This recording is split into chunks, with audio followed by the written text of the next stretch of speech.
चलिए आइए अब हम लोग देखते हैं इंपॉर्टेंस ऑफ स्टाफिंग। स्टाफिंग के इंपॉर्टेंस क्या है।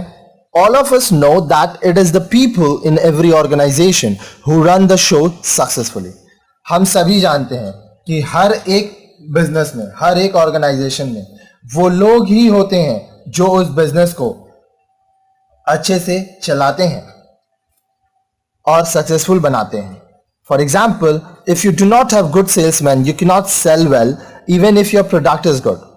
अगर मान लीजिए आपका प्रोडक्ट अच्छा है लेकिन जो सेल्समैन है वो अच्छा नहीं है तो आपका प्रोडक्ट नहीं बिकेगा।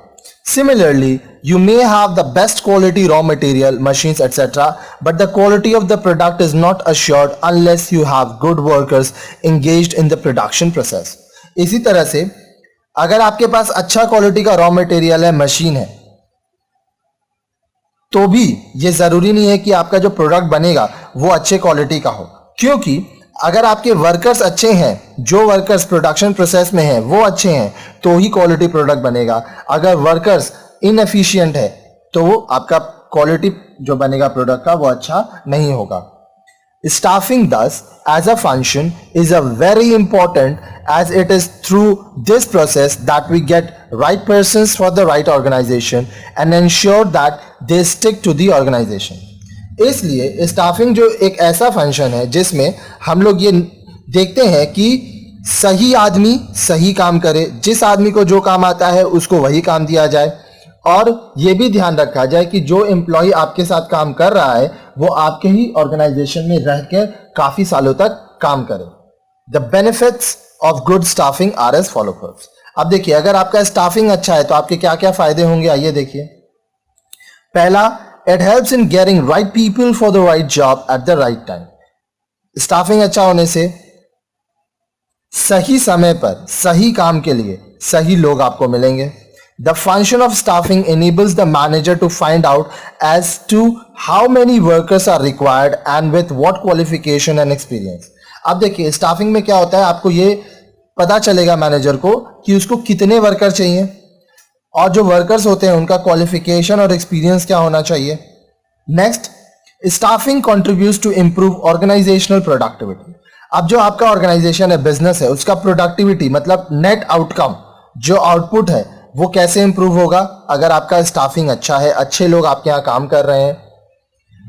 Through proper selection the organisation gets quality workers and through proper training the performances levels of the workers can be improve. अगर अच्छे से सिलेक्शन किया जाएगा तो आपको अच्छे वर्कर मिलेंगे। अब उन वर्कर्स को आप अच्छे से ट्रेनिंग दोगे तो उनका परफॉर्मेंस बढ़ जाएगा। See, it helps in providing job satisfaction to the employees keeping their morale high. अब क्या होता है, मान लीजिए एम्प्लॉयज आपके साथ काम करके खुश है तो उनका मोरल हाई होगा, उनको जॉब सेटिस्फैक्शन मिलेगा। With proper training and development programmes their efficiency improves and they feel assured of their career advancement.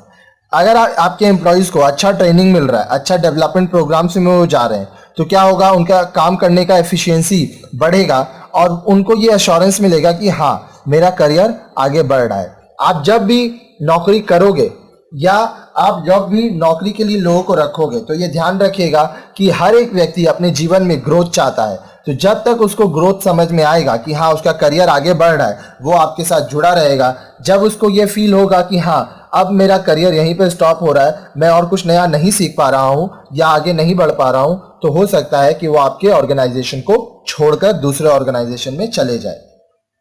Next, staffing maintains harmony in the organisation. Staffing से क्या होता है कि हार्मनी मेंटेन होता है। हार्मनी का मतलब होता है एकता, सब एक साथ मिल के मेल के साथ काम करते हैं।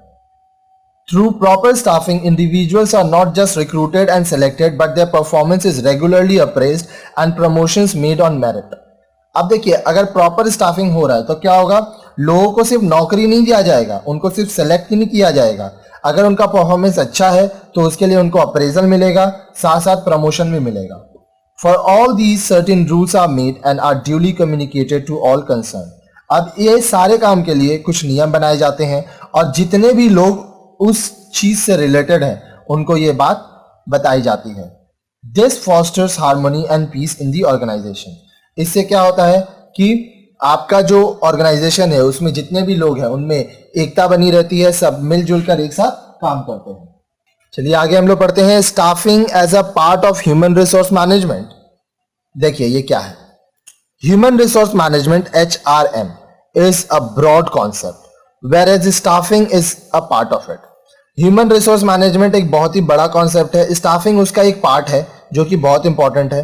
HRM human resource management is the art of procuring, developing and maintaining suitable persons to achieve the goals of an organisation in an effective way. तो ह्यूमन रिसोर्स मैनेजमेंट क्या कर रहा है, वो लोगों को प्रोक्योर, उनको जॉब ले ला रहा है, डेवलप कर रहा है, उनका मेंटेन कर रहा है लोगों को, ताकि जो कंपनी, जो ऑर्गेनाइजेशन का गोल है, ऑब्जेक्टिव है, वो अच्छे तरीके से फुलफिल हो। It is the way of optimising human competence at the workplace so that the goals of an organization are accomplished effectively। अब ये क्या है, इसमें ह्यूमन कॉम्पिटेंसी को ऑप्टिमाइज किया जाता है साथ वर्क प्लेस में। तो इससे क्या होता है, कंपनी का जो गोल्स है वो अच्छे से पूरा होता है। इन शॉर्ट, जितने भी लोग आपके साथ काम कर रहे हैं आपके ऑर्गेनाइजेशन में, उनका अच्छे से डेवलपमेंट होता है, उनको अच्छे से मेंटेन किया जाता है, उनको काम अच्छे से दिया जाता है और ध्यान भी रखा जाता है कि वो अच्छे से काम करें। तो इससे क्या होता है कि आपका जो गोल है, जो ऑब्जेक्टिव है आपके बिजनेस का, वो पूरा होता है। Human resource management is that part of management process which develops and manages the human element of the enterprise, considering their knowledge, skills, creative abilities, talents, and potential for contributing to their organizational objectives। HRM Human Resource Management is a broader concept। तो देखिए क्या बोल रहा है, human resource management जो है वो management का वह पार्ट है जिसमें लोगों से रिलेटेड, जो लोग आपके लिए काम कर रहे हैं, उनका डेवलपमेंट किया जाएगा, उनको अच्छे से मैनेज किया जाएगा ताकि वो काम को अच्छे से कर पाए। साथ ही साथ जो लोग होंगे उनको उनके नॉलेज के हिसाब से, स्किल्स के हिसाब से, उनके क्रिएटिव एबिलिटीज के हिसाब से, टैलेंट के हिसाब से और पोटेंशियल के हिसाब से काम दिया जाएगा ताकि जो ऑर्गेनाइजेशन का ऑब्जेक्टिव है वो पूरा हो सके।